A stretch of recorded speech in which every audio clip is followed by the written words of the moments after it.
Hey guys, welcome to this channel. আজকে আমরা সবাই জানি cricket legend forever best captain of India বাংলার মহারাজ সৌরভ গাঙ্গুলীর জন্মদিন। তার এই ৫৪তম জন্মদিনে তার আপকামিং বায়োপিকের ফার্স্ট লুক পোস্টার রিলিজ হয়ে গেছে। সৌরভ গাঙ্গুলী তার অফিসিয়াল ইনস্টাগ্রাম অ্যাকাউন্ট থেকে সেই পোস্টারটি শেয়ার করেছে এবং সেখানে দেখা যাচ্ছে রাজকুমার রাওকে। আর এতদিন ধরে যে জল্পনাটা উঠে আসছিল যে রাজকুমার রাওকে দেখা যাবে সৌরভ গাঙ্গুলীর চরিত্রে অভিনয় করতে, দাদা যে সৌরভ গাঙ্গুলীর স্টোরি এই সিনেমাটায়। আর সেই জল্পনা সম্পূর্ণ অফিসিয়ালভাবে প্রমাণিত হয়েছে আজকের দিনে, সৌরভ গাঙ্গুলীর জন্মদিন 8 জুলাই। আর কিছুদিন আগে মিডিয়ায় কয়েকটা ক্লিপ ভাইরাল হচ্ছিল যেখানে রাজকুমার রাওকে দেখা যাচ্ছে ময়দান, ইডেন গার্ডেন্স ও সৌরভ গাঙ্গুলীর বাড়ি বেহালা পার্শ্ববর্তী এলাকায় শুটিং করতে। তো এই যে জল্পনাটা উঠে এসেছিল সেটা সম্পূর্ণভাবে সত্যি প্রমাণিত হলো।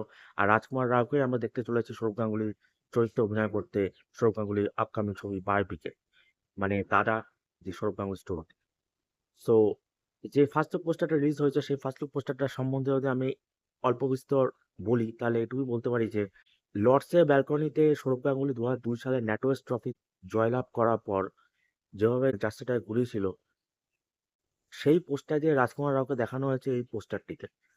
এবং এটি একটা ম্যাসিভ একটা জয়লাভ ছিল ২০০২ সালে ন্যাটোয়েস ট্রফি। মানে আমি আপনাকে যদি অল্প ভেঙে বলি তাহলে বলতে পারি ২০০২ সালে ন্যাটোস ট্রফিটা যখন হয়েছিল তার ৬ মাস আগে ইংল্যান্ড ইন্ডিয়া ট্যুরে এসেছিল এবং সেখানে ফ্লিনটফ ইন্ডিয়াকে অল আউট করে, মানে সিরিজ ড্র করে, সিরিজটা জয়লাভও করেনি, সিরিজটা ড্র করে সে মুম্বাইয়ের ওয়াংখেড়ে স্টেডিয়ামে তার জার্সিটাকে সে হাওয়ায় ঘুরিয়েছিল।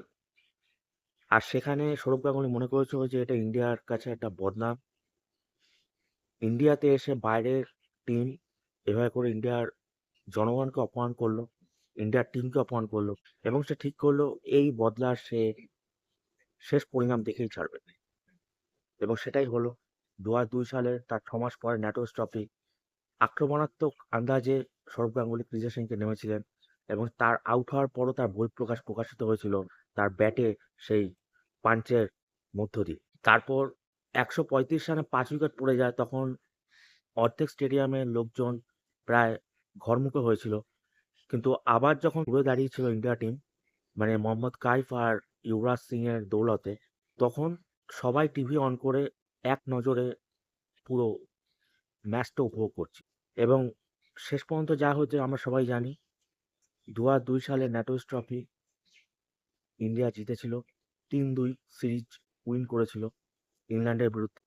সেটি একটি স্মরণীয় জয় ছিল এবং ফ্লিনটফের যে জার্সি ঘোরানোর যে একটা বিদ্রূপ ইন্ডিয়ার জনগণের প্রতি, সেই জিনিসটাকে আবার ঘুরিয়ে করে দেখিয়েছে আর দাদা। আর সেই লর্ডসের ব্যালকনি যেখানে কপিল দেব উঠেছিল ওয়ার্ল্ড কাপ ১৯৮৩ সালে, লর্ডসের ব্যালকনিতে সৌরভ গাঙ্গুলী জার্সি করিয়ে নজির সৃষ্টি করেছিল। আর সেই ঐতিহাসিক পোজে রাজকুমার রাওকে দেখা যাচ্ছে পোস্টারটিতে, মানে দাদাদি সৌরভ গাঙ্গুলী স্টোরিতে। এবং সেখানে প্রকাশিত হয়েছে তার রিলিজ ডেট ১৪ই মে ২০২৭ সালে রিলিজ করবে সিনেমাটা প্রেক্ষাগৃহে। আশা করি এটা একটা ব্যাপক একটা হাইপ তুলবে। এবং এর আগে আমরা বায়োপিকের মধ্যে এম এস ধোনি দি আনটোল্ড স্টোরি বায়োপিকটা খুব উপভোগ করেছিলাম। আর সেটা আজ পর্যন্ত মানুষের মনে দাগ কেটে আছে। আশা করি সৌরভ গাঙ্গুলীর বায়োপিকটা যখন রিলিজ করবে, বাচ্চা বাচ্চা ছেলেপুলে, মানে যারা লকডাউন কিডস, তারা এই লিজেন্ডকে চিনবে। এবং বাংলা থেকে আজ পর্যন্ত সৌরভ গাঙ্গুলীর পরে কোনো সাকসেসফুল ক্রিকেটার এখন পর্যন্ত তৈরি হয়নি যে ইন্ডিয়া টিমে খেলেছে। ঋদ্ধিমান শাহ অল্প একটু খেলেছে, কিন্তু সৌরভ গাঙ্গুলীর মতো নজির সৃষ্টি করা বাঙালি একজন প্লেয়ার, যে অপোনেন্টের চোখে চোখ রেখে লড়াই করতে সাহস দিয়েছিল, সেই ধরনের প্লেয়ার আজ পর্যন্ত তৈরি হয়নি বাংলা থেকে।